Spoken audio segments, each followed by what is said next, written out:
Yo, what's going on, everybody? Firing up IG, firing up the tube. We're going to be kicking it. Going through a rather brief breakdown. I'm excited for the full props to roll out. More bookies get involved. Jump on some of those early, see what we are looking at. Some of the fights, I like the distance better than the fighter. It's like Buffalo taking on Mikey. I like distance on that a little better because that's a bit of a pick 'em for me. I could see it going either way, you know.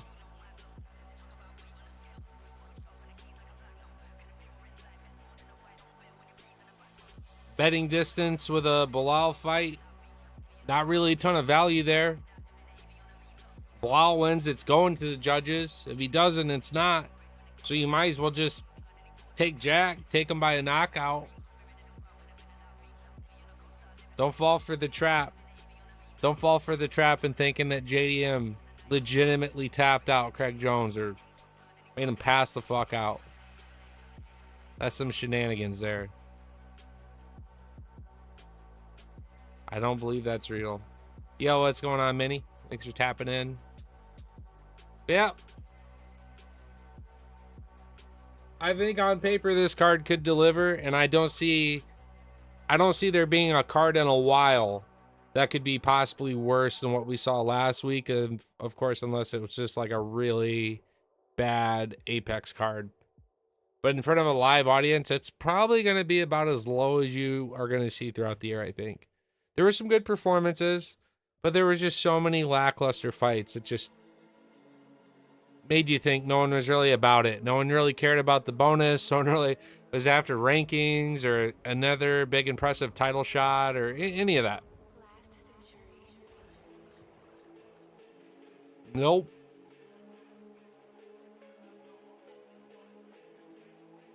Sandhagen showed up. He had a wonderful finish. Absolutely wonderful finish. We predicted the finish by Sandhagen, so I was pretty happy with that. Sad news for me is, well, I had a pretty good parlay going into that fight that fell off with Bo. I expected Bo to struggle with top-ranked fighters, top 10 especially. Not De Ridder. Not after Mearshart.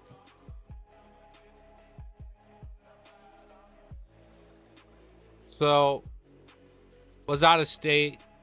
Delivered a very beautiful car across the country, and I couldn't refire my finish by Sandhagen. It was still like plus 240, plus 250, and I would have went pretty hard on it. I probably would have done about close to 4 or 5 units. A couple other upsets throughout the cards that I knew I could bounce back and get back on that fight.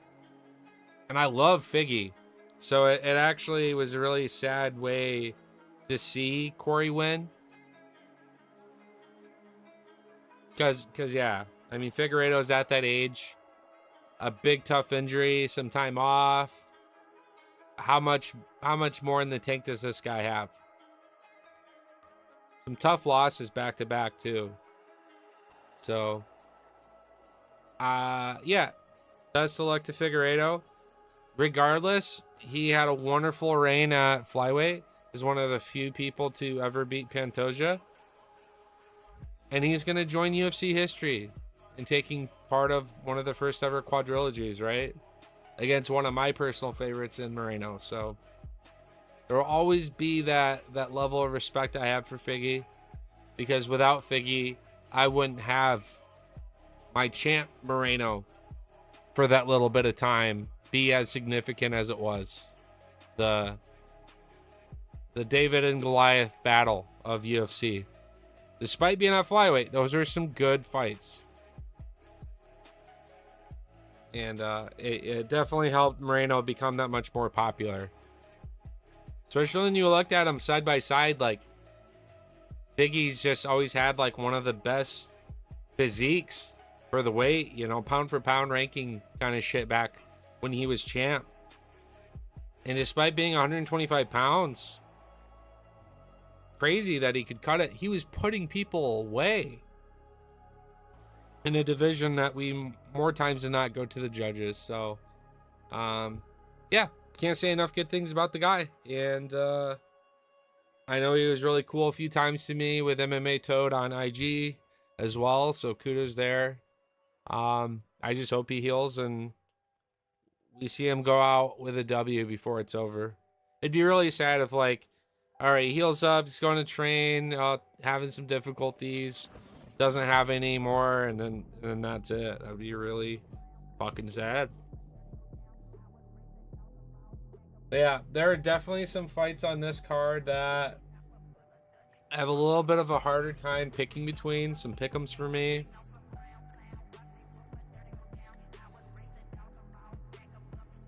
Crazy to see some of the props be what they are. It's like I understand them, but I don't. And Shevchenko next to Nunes ranks as one of your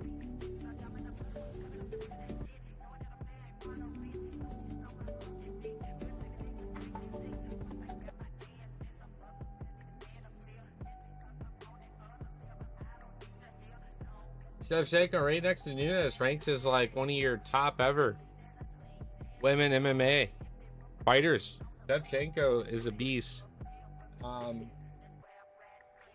But for Oates, good. And the big worry here is, well, Shevchenko, as she's gone further into her career as champion, these brutal finishes, these not even close fights haven't really gone that way as much anymore. They have been close fights. They are going to the judges. And so if you take away the grappling of Shevchenko, it's going to be a tough night out in the office to be on the feet with Manon. And that's why a lot of people think this is the fight where she again could lose this title.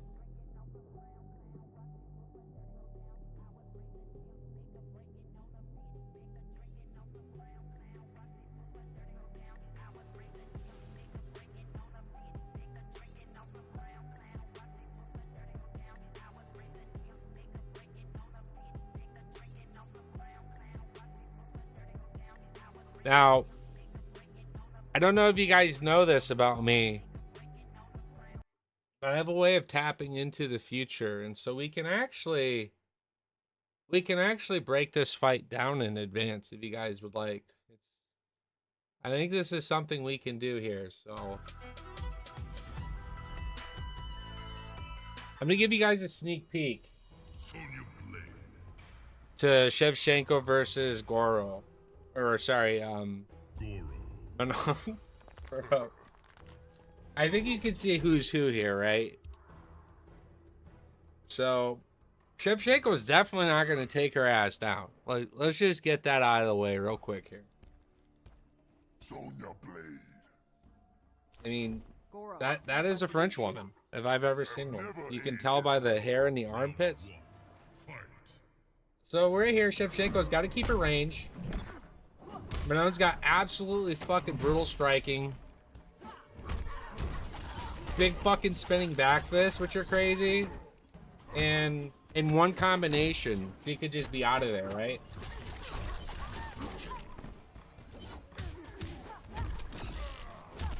Shevchenko, she's got great kicks. And the kicks are really what's going to keep her alive in this fight.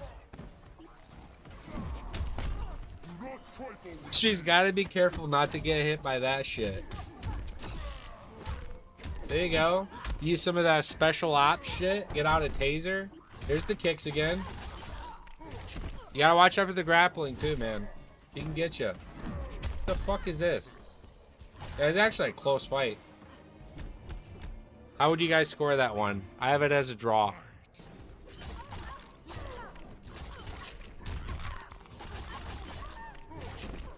Yeah, I mean, Shevchenko's getting her fucking ass beat in the second round. Oh, shit.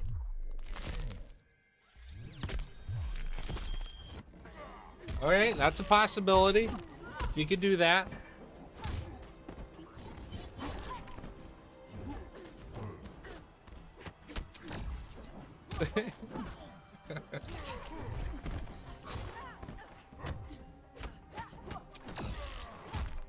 Fucking Sonya Blades. Shevchenko. Taking on Goro Fro.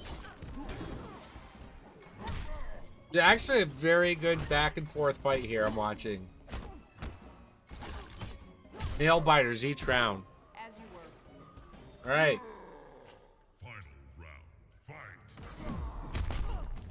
Final round. Can Shevchenko defend her belt to take on Wei Li, aka Liu Kang?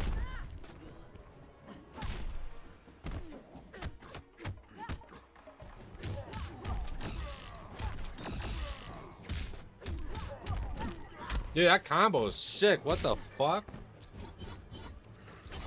Oh, you should have punished that whiff. Alright. To be fair, when I played with Goro, I was doing that sky shit all the time. Alright, let's get a fatality here, please. What the fuck is that? So anyways, Shevchenko. Sonya wins. Shevchenko's looking good going into this fight.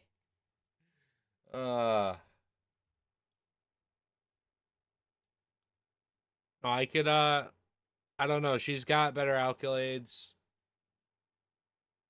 Her ability to mix it at least offers that threat. I don't see Shevchenko having a game plan going into this fight. Oh, I'm going to stay on the feet for the entirety of this fight. There's going to be something. I don't give a fuck if it's a trip, if it's something sneaky. Maybe she will go back to some of her old ways. I mean, you got to remember how many fights in the last like 4 have been Grasso. She gave up that spinning, the spinning back kick and the spinning elbow. She gave up a lot of that due to Grasso's ability to capitalize on taking the back and basically taking that first victory away from Shevchenko. Easily going to be the 8th consecutive defense. We were all hoping to see all the rubies fill the belt, and grats to Grasso. She showed up like an absolute fucking dog. Credit to Diego Lopez and her team training and timing that. It wasn't luck. It was a read, and they absolutely capitalized on it in the 4th round of that fight. But Shevchenko, she's picking up momentum. I liked I like the what was it, the UFC, what do they call those? I don't know, the early embedded. The embedded. I like that Shevchenko is just out enjoying her nature. I don't know. She's got good spirits going into this fight, but she better dial in as soon as that octagon closes, because we're gonna see Fro absolutely giving all that she has, and that's a very scary woman to take that kind of heat from. We could see Shevchenko getting finished here by TKO knockout, which is just crazy. The submission was one thing, but to see a knockout against a decorated champion and easily women's MMA Hall of Famer for all that she's done, and just UFC Hall of Famer in general, men and women. There have been very few champions that have been as dominant as Shevchenko. So, but this is the era, this is the age we live in.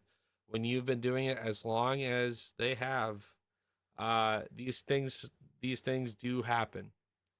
And it's on the champion to know when they are not fighting at their best and respect the opposition coming up to say, "Hey, I've had a great time. I've had a great reign, and this is where I pass my torch." And I'm so fucking happy that Shevchenko has another bullet in the chamber going into this fight, because her time for me and a lot of fans isn't quite over yet. I really, really want to see Zhang Wei Li take on Shevchenko, preferably for champ, opportunity for Zhang. Um, but how beautiful would it be to have Shevchenko get this win to solidify and further her legacy further, the flyweight division. But just to make it a true super fight between two absolutely highly loved and respected champions. So co-main event's actually pretty solid. I know people kind of bat an eye and the women's fight. Nah, not at this level. This is just a good proper fucking fight. If you can't respect this one, then in my opinion, you're not really like a true fan of the sport because um yeah, I think both of these fighters bring a very elite level that anyone should be able to enjoy. Um Main event's awesome. I'm happy for Jack. People are gonna discredit, oh, he didn't earn it. All these last second swaps, Shavkat getting injured and things. Jack also suffered his own share of, injuries and things that he had to overcome going into this. I'm sure on like perfect circumstances, Jack wouldn't break, his ring rust, his octagon rust in going into a title fight right away. But these aren't the things that you get to determine as a contender, right? You go in whenever the UFC gives you an opportunity, and if you don't, you may not ever get that opportunity again. Or you're going to go through some hell to really earn it, especially welterweight being currently the most competitive weight class among the top rankings next to lightweight.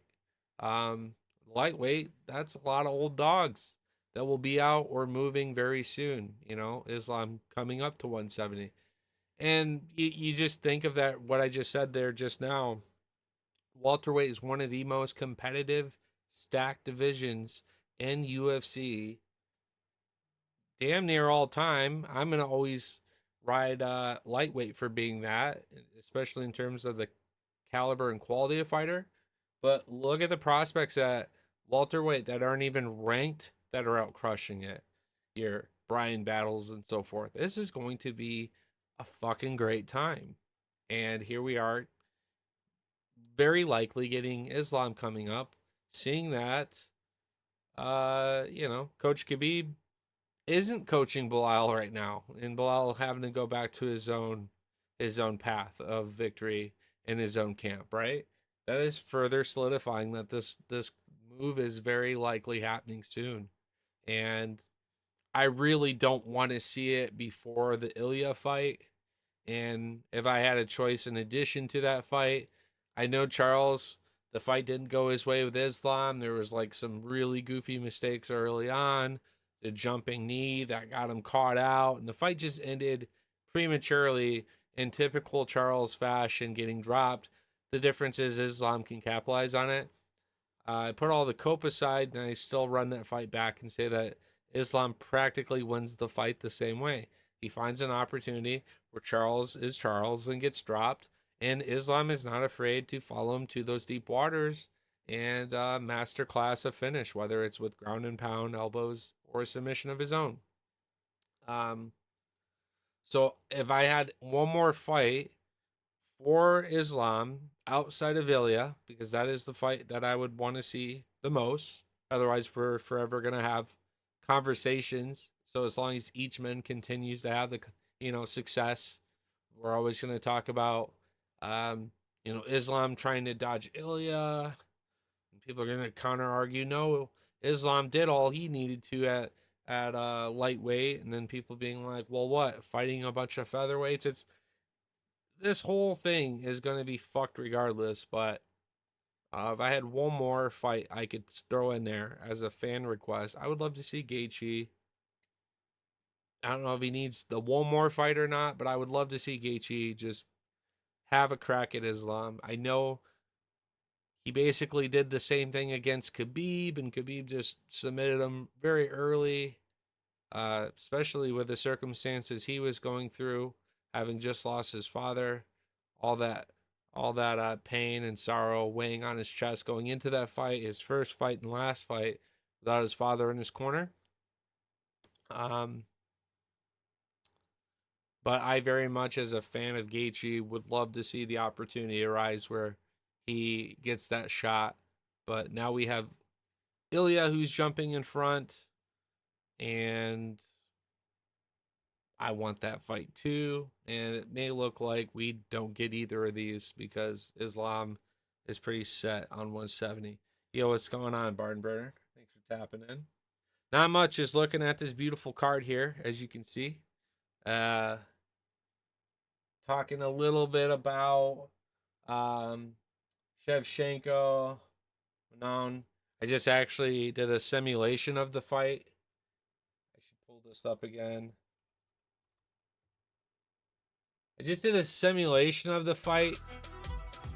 It's actually a pretty good fight. So this is going to be Shevchenko versus Manon. And I think it's a good fight. I think these two are fucking destined for war. I think it's a good stylistic matchup. Yeah. Sonya Blade. So that's for out. Help us against Shinnok. And that's Shevchenko. Never aid Earthrealm. Round one, fight. So the game plan by Shevchenko's got to be using the kicks, right? You do not want to let the hands go. Those spinning back fists and those uppercuts by Manon will absolutely fucking rip Shevchenko in half. Hey, look at those hands. It's almost as if she has like 4 of them. It's fucking ridiculous. But people forget, man. Shevchenko has all that special ops experience, man. So she can totally hit the taser on fucking. Oh shit. So yeah, we've been having some fun trolling that idea too, but yeah. I've heard a couple perspectives on the main event. It's either we're gonna get wet blanket from Bilal, or we're gonna get the knockout from JDM, and I don't see it happening any other way. I might very well take the same parlay that I love and run it both ways. Just split it up. We've done this a few times now, mostly on distance parlays over unders. But the best example I have of this is I had a 7-leg and an 8-leg cooking into the Roman versus Marvin fight, and I had it under and over, so I guaranteed myself the win.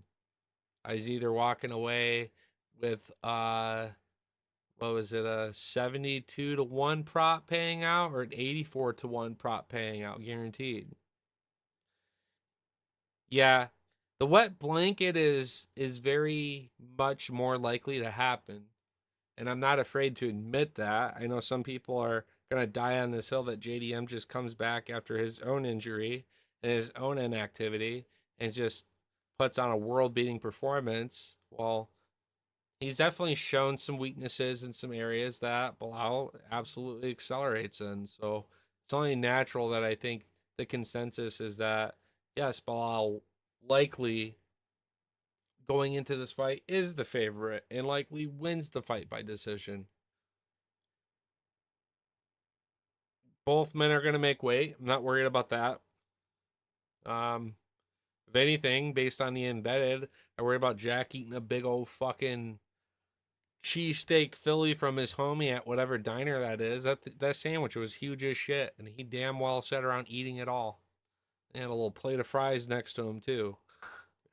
But no, JDM's a gamer, and the reason why people have a lot of respect and stock into JDM is the fact that someone as decent as Burns.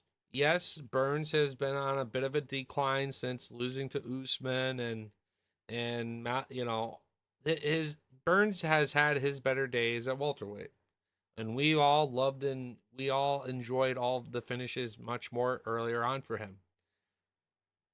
But he's not shit. He's got power too, and his grappling's very good. He's got very good jiu-jitsu. Mind you, when no one would fight Hamzat, Burns was the one to show the world that he was human. And it was a close fight, and people were very split on the final outcome of that fight. Burns is tough. Well, one-armed fucking JDM still finished him. Was dropping elbows, and I love going back and seeing that he was still swinging that broken fucking arm. I mean, that's some grit. That's what it takes to be a champion. Is taking what's broken and swinging with it still. And not a lot of fighters can do that. He's just saw last week, you know, Someone that you can very well think 1 minute is a world beater and is going to absolutely run through the division. All it takes is a shot to the ribs, a shot to the body, and they're quitting. And I'm not going to just pick on Bo Nickel because not too long ago we saw the same thing with Kevin Holland. And Kevin Holland's another one of those tough motherfuckers. They'll make rules like, hey, no takedowns with someone like Wonder Boy. And despite having a good early blitz, that fight turned into an absolutely dog fucking fight for Holland, getting his goddamn ass beat, being tougher than shit, knowing that he could have fished in the takedowns and probably kept himself in the fight, but stayed true to his code of, the rules of war. And that still didn't put him out for a long, long ass time in that fight, right? Holland is tough. All it takes is for you to rip that cartilage to the body, and you're a different man. I've had it before. I've mentioned this probably on like 3 or 4 little segment streams like this. It's called swinging rib syndrome. When that cartilage rips because your bones break through it, that cartilage in between your ribs, it is very fucking painful. And for me, I had a really bad squat rack that when I went to set the weight on, it wasn't locked in properly at the gym I was at. And so that shit just boom went to fall down and I still caught the weight, but it dropped me a little bit. And it's like I kind of did an unexpected squat. And that's when I popped that cartilage. And then I resurfaced the injury on a leg press. Oh, yeah. It was like 345. I was only repping it like 3, 4 times kind of thing, it fucked my ribs up, my right side. And I remember I had to do like a special alignment with a specialist, um, to like, I don't even know. It was kind of like he could tell by my posture being a certain way, and it was like a realignment, like a rib cage realignment. And I was fucked up over it for like probably 8 months. Yeah, absolutely affects breathing. Leaning down, tying a shoe, all kinds of like random things you would do on a daily, you just catch yourself like, fuck. I was training very hard at the time. Uh outside of just lifting. I was like doing a lot with cardio, a lot with like flipping tires, a lot of running. So wasn't just focused on like the strength and the lifting side of it, right? It was just something I incorporated into my days. Oh, it's okay, man. It's just if anything, I'm happy to have the perspective of what that pain and that feeling's like, because I can only imagine if you're in a fight with someone like DeRitter and they're just touching that shit up over and over and over and over again, and that's actually what it is. Well, fuck, man, it didn't take anybody punching me in that rib and that cartilage to have it all ripped up and to feel the way it did to be like, holy fuck.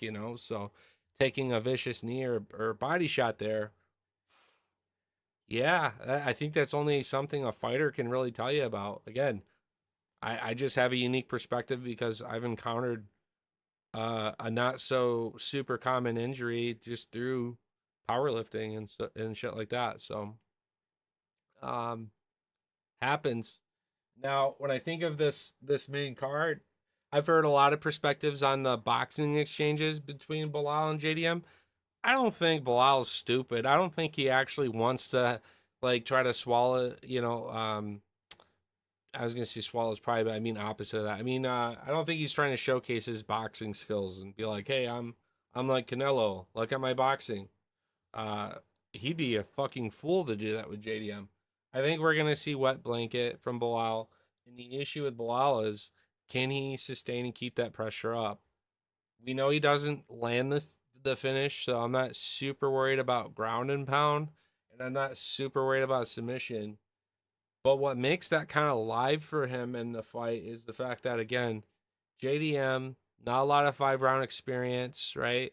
You combine the octagon rust on top of the fact he's coming off an injury that is healed up. But how super hard is his team practicing and taking it to JDM, especially a fighter coming off an injury with a big opportunity like this? Do you really want to be that sparring partner, right? And not to say, like Corey Sandhagen said it best last week. Like, there's so many things that you don't do in sparring that you finally get to do in a fight. The violence, the vengeance, and I'm not really saying that that's much of a threat from Bilal, but you know how a fight can go.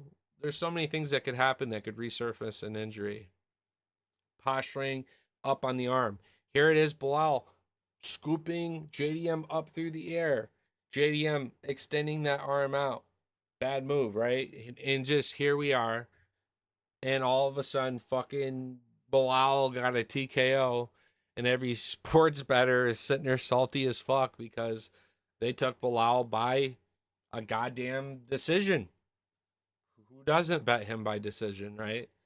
So he ends up hitting by a knockout or just something like that. Something stupid. So I'll be honest with you. I like JDM by knockout, but for the reason I just gave there, if I look at the prop and the fight ends by knockout, is damn near identical to JDM winning by knockout because the bookies don't respect that Bilal can get it done. They're overthinking the possibility that an injury could resurface or here's some kind of stoppage and the fight is done by a TKO, knockout, DQ, whatever. It all hits the same. And so that's a prop that I'll be looking at when it finally drops. Um, oh, dude, everyone got fucked last week, dude. I'm out of state because I drove 14 hours across the country to deliver a very beautiful car for a friend. You know, I got paid some money to obviously do this, but uh, this friend of mine, we've gone to UFC 300 together. We've gone to UFC 309 together. Homies for life. And he offered me an opportunity to make some money, which was saving him some money from paying these other services. Plus, they weren't willing to deliver and drop the car off to where it needed to go at the storage facility for liability reasons. And so I said, fuck it, bro. I got you. So, coming off a 3 hour sleep Thursday, 3 hour sleep Friday, both work days, getting everything posted for the fights regardless, even though last second I did it. I slept like 3 hours again to climb my ass into that car at 3 a.m., leaving Michigan all the way to Oklahoma to OSU, which is like a good hour and a half, almost 2 hours driving through Oklahoma just to get it to its destination. Got to the hotel, missed the first fight, which I was so fucking stupid to believe that Miller was likely going to get cut and just that was just a given fight and Petrovic would just win that fight convincingly. So I refreshed my phone and I'm like, oh, Miller by decision. That's beautiful. That's a 2 unit down. And then as I finally got to watch the rest of the fights, nothing really excited me. There wasn't, it was a live fight, but it was as close to an Apex card as you could get. And I'm so happy that Sandhagen got to steal a lot of that thunder at the end and have an impressive finish. And yes, I want Sandhagen to get a good fight, and he needed this. But I also feel bad for Figgy because, Figgy's up there. He's had his share of wars, and how many times can a guy like that jump back on the horse? The thing that helps him is he doesn't have to worry about the weight cut as much, but uh, I could just go on and on. I hope he recovers and we see the man leave with a W and go out on a shield. So, as a big Moreno fan, I have that love and respect for Figgy because without Figgy, I wouldn't have Moreno be who he is with the UFC, and that's a quadrilogy that we forever get to respect. So, but yeah, coming back from that card, I was out of state. They've gotten good. I used to be able to remote from my phone or from my computer back home to this system here and be able to VPN and do a lot of nifty, clever shits. Well, I couldn't do that. I could remote in and create the bet, but I couldn't submit it without breaking my VPN. So I made my bets. I refired a couple of them, right? Because Petrovic just fucked me severely, and I had her on a couple parlays. So I refired those things. They were all cooking up until Bo Nickel. Called the girl, had her go up to my office, click submit. I had to leave the remote session because it wouldn't let us. Once I left the remote session, it had no problem verifying location and it sent the bet. And when Bo lost, I called, I started texting her. I'm like, it's gonna sound really funny, but I really want to like just put in Sandhagen again by finish. And she's just like, don't even bother, kind of thing. And I'm like, it's plus 250, and I want, this is the part where I don't want to show her how incel I am and hammer, like a 5 unit play. So I was like, yeah, fuck it. I'm just gonna enjoy the fight. And then the second round, TKO happens, of course. Despite being accidental, I'm just like, yeah, it could have been a fucking nice paycheck for me, but it's all right. But this week's bounce back week, and there are split picks here where I'm gonna focus distance a little bit or not touch, um, because yeah, there's a couple fights that I don't know. Um, BSD, I like this fight by finish. I'll be curious to look what the round props look at since BSD himself's like, -1,000. Like, what the fuck are you gonna make on that fight? But here's a good fight on distance. No. Proper Mike taking on Buffalo Radke. I love that fight distance, no. Or I like that fight via knockout.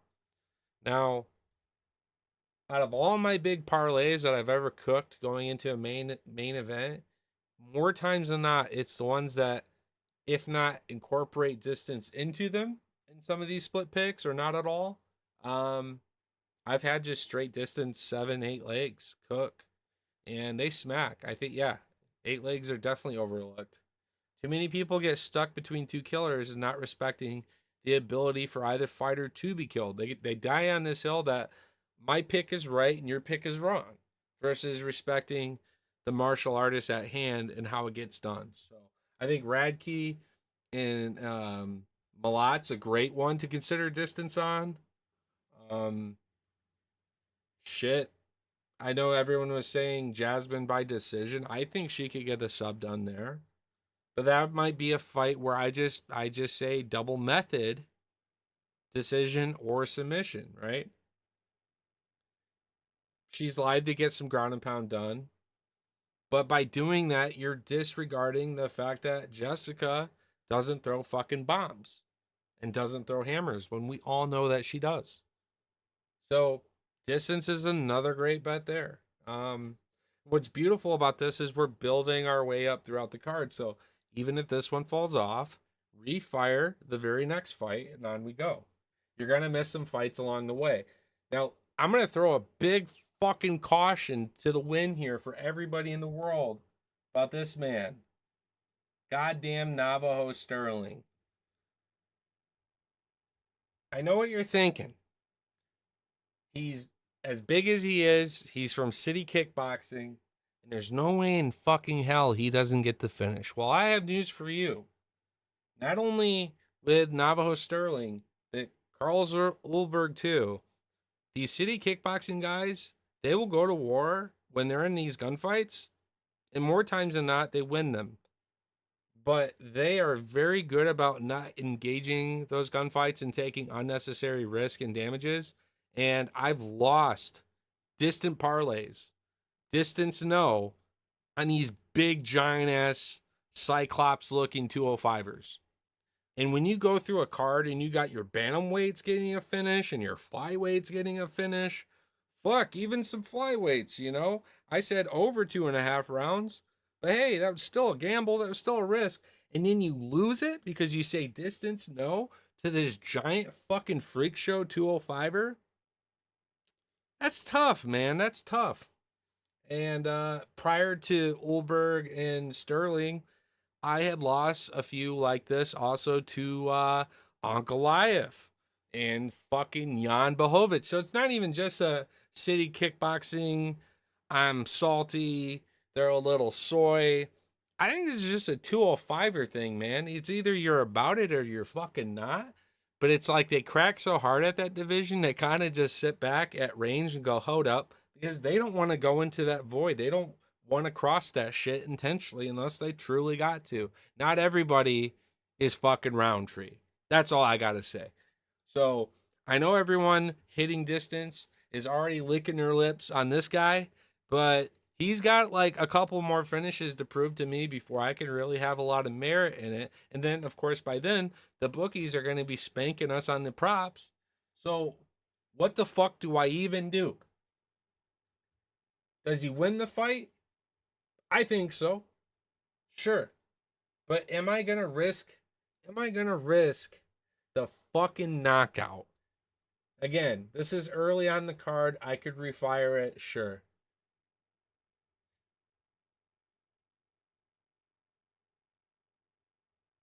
Plenty of time to rebuild it. At worst case, if that fell off, got the Kutalaba fight's a great one to say distance no. He's also another fucker that goes out there, kill or be killed. So that one's for sure a distance no. I'll either say distance no on the Jasmine fight or ignore it. And I know I risk losing this guaranteed leg by saying no. The Kutalaba leg, I'm almost convinced is a no. So I risk losing that unless I refire it, having it go under and over. But I like the Radke and Mike. Now here's the other thing: the Trevin Giles fight with Malat. He was coming off that loss to Neil Magny. He was playing it a little safe, preservative, at range. He didn't grapple at all, and that's just so weird to see Mike fight without the takedown attempts, the submission attempts, the ground and pound, like on the feet at range, just striking. Mike isn't the most intimidating guy in the world by any means, especially at welterweight. There's people that will piece him the fuck up. Like I'll be real, but I respect Mike's ability to mix it here, and I can't imagine their Niagara top team. They're probably sitting there looking at Radke like, yeah, man, let's just go in there and have a fucking doozy of a war with this guy in the feet. Radke's got crazy power in his hands. He's got a great left hook. No, the strategy for Mike's team should probably be to take Radke off his feet, work him to the ground, and just grind out a finish that way if possible. Um, so yeah, I like the fight by finish, but because of that, I could see it going to the judges where we're taking Radke off the feet, Mike's working him on the ground, but he's not overcommitting to the finish and gassing himself or risking the gas for that finish because then all of a sudden third round hits and he gets fucking Neil Magny. You know what I mean? So I could see myself totally fucking myself by assuming this fight for sure doesn't go to the judges, and then it totally does because Mike wanted to be Mike Muhammad for the fucking fight instead of Mike proper Malat going out, getting these doozy fucking finishes, having some American Pie soundtrack as he's walking out high fiving everybody, getting his 50K bonus. I don't know that that's the fight that we get on this one, truthfully. Um, and then I was damn near about to bet the house that I rent that BSD and Joel Alvarez don't go to the you like that, Mike Muhammad. I was damn near convinced that BSD and Joel Alvarez were not going to the judges. I didn't give a fuck that it was a negative 700. This is a house that I rent, and I was still gonna bet the house. Here's the pink slip too for my old 2007 car falling apart. Take it all because it's not going to the judges. Now with the step in, it probably won't. But I at least before could respect both levels of opposition. And in fact, I was going to take Alvarez to win the fight, even though I like BSD. Um, you got to head out. Yo, hey, thanks for swinging through, Burner. Always a pleasure, man. Take it easy. But yeah, with Kyle, it's like, well, he's the sacrificial lamb to keep BSD on the card. So I got to look at distant props on this, but I think they're going to be even shittier because of the fact that Kyle's just he's gonna get gobbled up.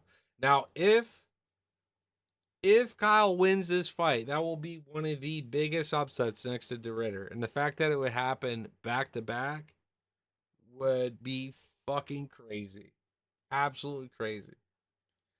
Now, moving up the card from there, Alexa Grasso, Natalie Silva. Ah, I like Grasso at plus money. I know everyone's really high in Silva.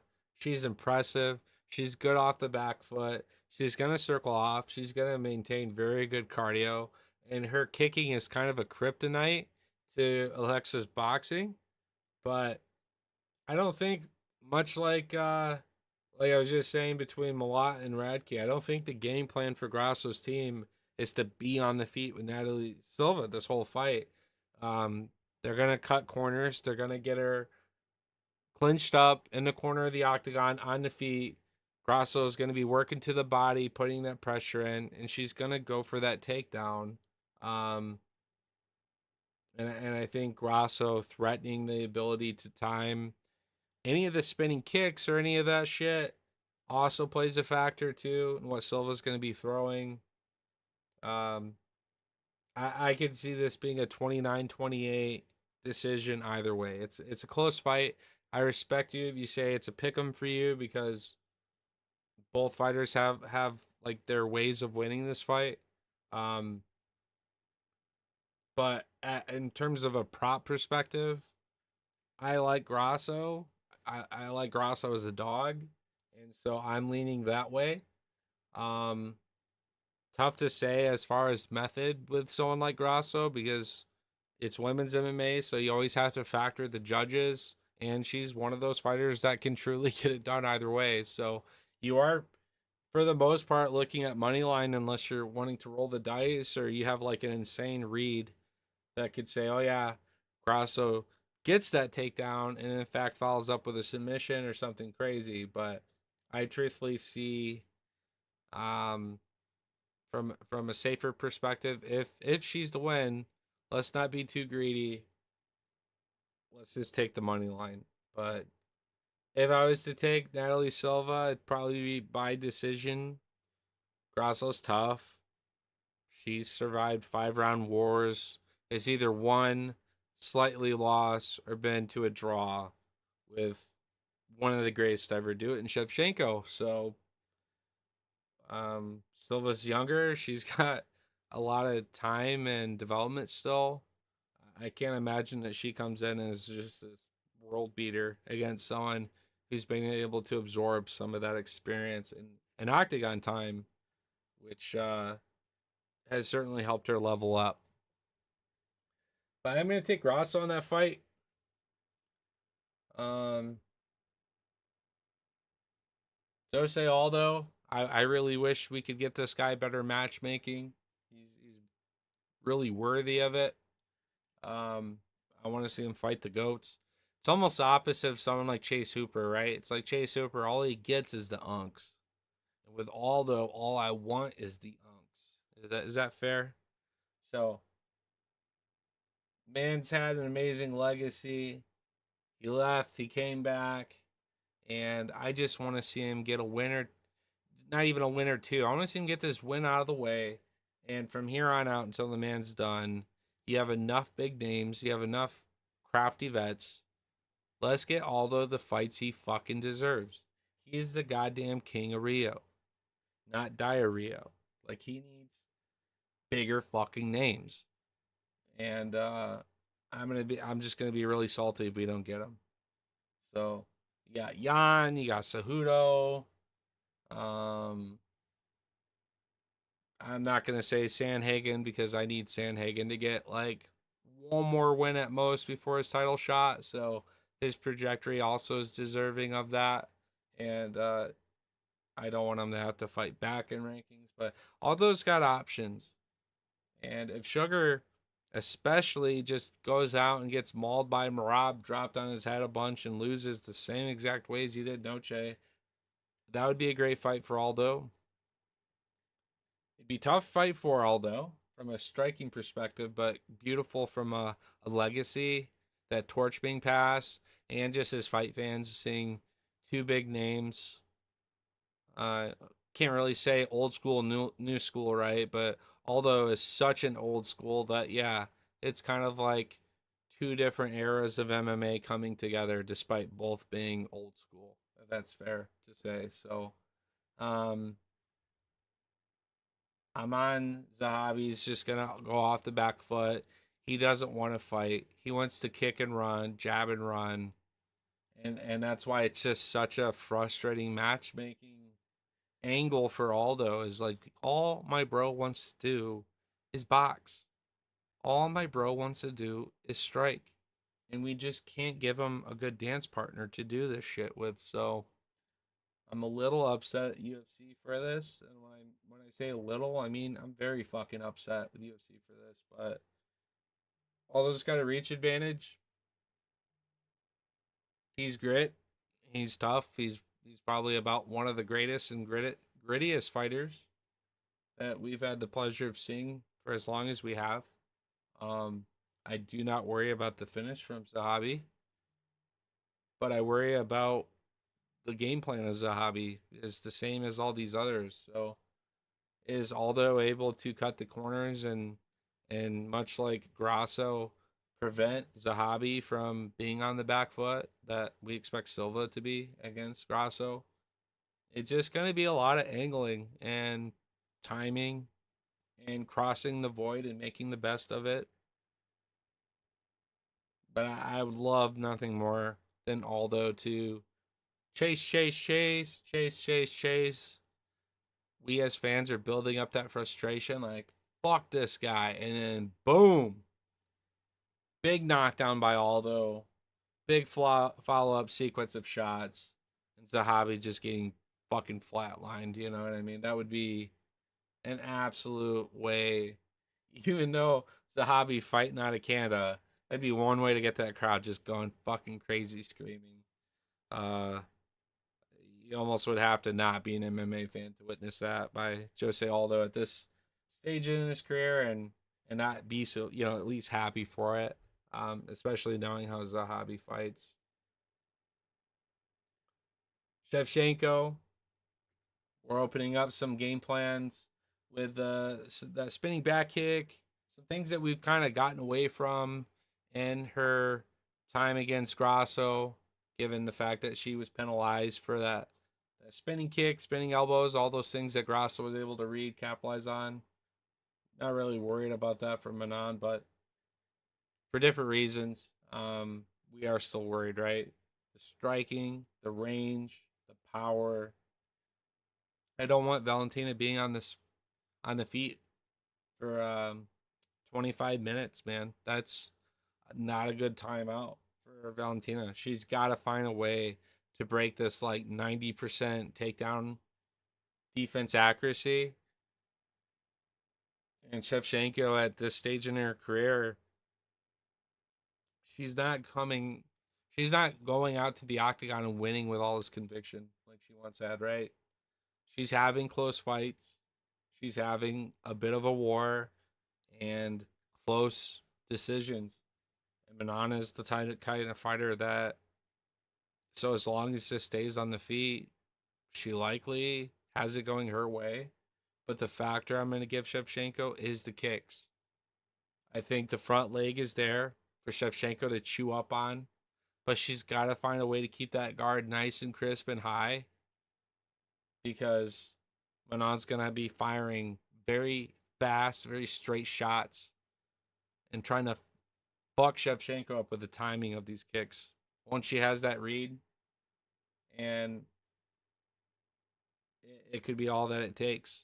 We've already seen Shevchenko tap in recent, with Grasso, the upset, the fight that slipped through her hands.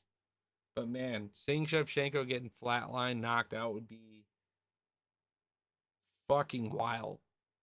And it would only make Ferraut's stock go through the roof. All the people, and there's a few of them, that are convinced the moment the fight was announced, saying that Shevchenko's cooked. It would only make it that much worse for anyone rooting for Shevchenko to see it happen that exact way. But I think the kicks are live, and that lead leg, work that down, be patient, don't go early. The cardio, as we know, for Shevchenko's live for 5 rounds. Manon's big. We work at that leg, and we're patient, and we avoid the gunfire for the first 2 to 3. Now let's kind of incorporate some of those takedowns, some of those trips, and get her off of her feet because Manon is an absolute fucking monster. I know we've made the meme a few times tonight about Goro from Mortal Kombat, but this is Goro's sister, man. This is Shiva. She is a fucking beast. She's huge. Um, and simply put, she's hungry for this. Shevchenko's great. Her morality to be champion, to maintain her championship belt is about as good as any other champion out there, right? Shevchenko is literally earned one of the greatest defending champs of all time. And with my own eyes and your eyes too, we almost saw all 8 of those rubies completed on her belt before losing to Grasso. So she's done about the best she'll ever be able to do. We're never gonna go on a run like that with her again. And if there was a time to pass the torch, this would be it. Manon is kind of gonna be around for a minute. But in my heart, and for this reason right here, this reason right there, I really, really fucking want to see the super fight with Zhang Wei Li and Shevchenko on the line for 2 belts, the double strap, the super fight. And so I'm praying Bullet has one more in the chamber, gets it done. I don't want it to be an easy fight in a sense where Manon just, oh man, she was fraud checked this week, you know, almost like Bo last week. I want it to be a close fight. I want it to be a good fight because I want Manon right there in that conversation for upcoming title fights. If for any reason Grasso and her were to compete for this, because it's only a matter of time Shevchenko's laying this shit down soon, right? It's only a matter of fucking time. And I think Manon would be a great one to have around. Um, but yeah, if I could just get really lucky with an underdog on this card outside of Grasso, give me Shevchenko too. Let's fade Silva. Let's fade Manon. I understand how each of these fighters win, but I'm just saying from a what I personally want perspective, that would be great.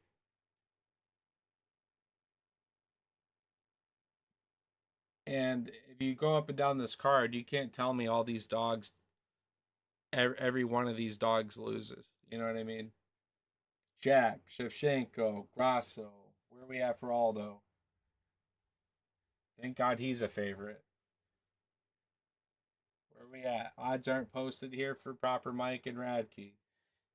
I think Radke, especially not being the Canadian here, he's probably the one. He's the underdog. Another great fucking underdog. Andrade, I respect why she's the underdog here because Jasmine's a fucking killer. She's gonna go out, has tremendous pressure, is gonna get Jess Connor back and hunt for that ground and pound submission. And I respect Jasmine's ability to get the finish, the submission.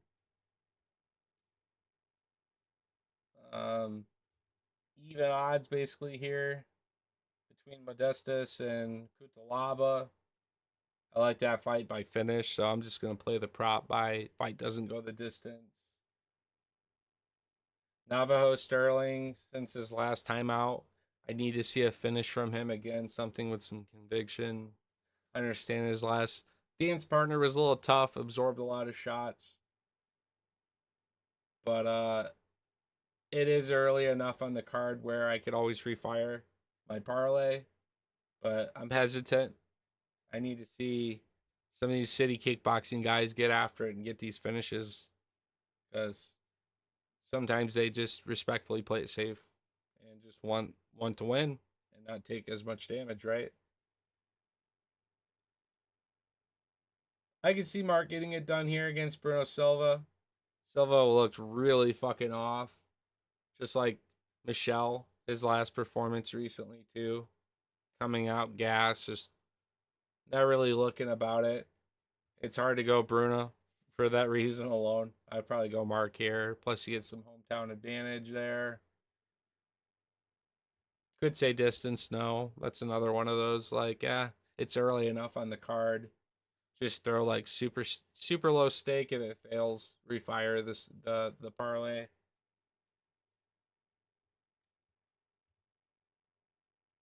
Santos versus Lee is a great fight.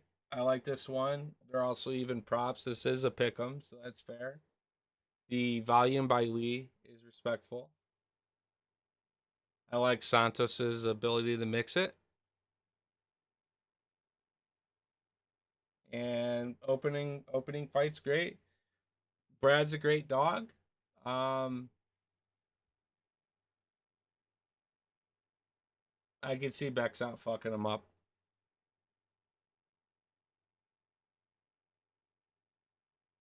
Maybe getting Katona to the ground because that's what Brad does. He's like a pressure fighter. He wants to fight to the ground. He's not really finishing guys. He's kind of like a little Marab. He's kind of like a little Belial. He's gonna win on the control time, the takedowns, the damage, not as much. The submission threats, nope. But he's gonna win on the wet blanket side of things. So if you went Katona and he's a plus 154 dog, you might as well just look at what decision is. And if it's plus 300 prop and you really want him, that's what I would do. I'm staying away from distance on this because I also could respect that Bexot actually gets the finish. And I could see Katona putting himself out there in a really nasty submission where he's giving up his neck or something. Triangle, maybe. So, yeah. Looking forward to this card. But just wanted to shoot the shit. A couple of you guys tapping in. I appreciate that. I hope everyone, does really well in their picks this weekend, make some money, etc. We'll come back and do a follow-up video with official picks and when some of the props actually drop and we have a better look as to those. We'll come back with some of our top picks, um, maybe a couple parlays. I like doing distance parlays and cycle parlay to a degree. Um, that's obviously a traditional knockout submission decision. I might just simply have a few knockouts. That's okay too. But I'll give you guys nonetheless a method specific parlay. 3 legs, 4 legs. If you can land them, they hit really great. And it doesn't take much to put at stake. So it's a fun way to enjoy the fights a little further. Um, Out of a lot of 4 legs, I've hit a lot of 3 out of 4. Out of a lot of 2 legs, I've hit a lot of 2 out of 3s. Well, 2 weeks ago, I was able to cash out 3 of 5 legs, right? So I faded my final 2 legs, and we cashed out on a $13 bet that could have paid up to 6 figures. We cashed out early at 1,000. The last 2 legs failed. I would have lost the money anyways. So it's crazy when you get some of these 4 or 5 leg props that are so high, and your first few legs are actually pretty good props because now you're 3 out of 5, and the bookies are giving you that cash out option, and it's looking pretty fucking good. And I wonder if like taking the same 3 leg bet and just cashing it for that same bet would even pay as much as that, right? I don't think my 3 leg bet would have paid me $1,000 for a $13 risk.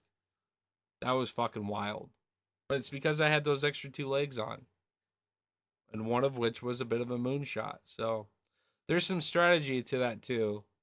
If I ever came down to hitting like a 4 out of 5 going into the main card, the main event or whatever, and I'm sitting there cooking, the idea of cashing that out, it would melt me. It would melt me to go between like a $5,000 cash out on a $10 bet or ride it and risk that last fight to make the difference of you're going to win 10 times the amount of that, just to have it not go my way. It would melt me. It would hurt so bad. So we're always happy we do it when we don't, and vice versa, right? Like, I don't know. It would be hard for me not to cash those out every time, truthfully, given how hard they are to hit. But one of those was I know Michelle had a terrible performance and a lot of us lost money with him. But the other leg was Carlos by knockout. And let's just imagine I took that same parlay and Michelle came out, got a submission, standing guillotine, could have happened just like he's done in the past. I probably would have rode that fight going against Ian Gary and been like, dude, there's no way the fighting nerds, they all win by knockout, especially Prates. There's no way Carlos doesn't get this knockout for me and make me a 6-figure payout here. You know what I mean? And then watching the performance, you would have been just so fucking mad, salty.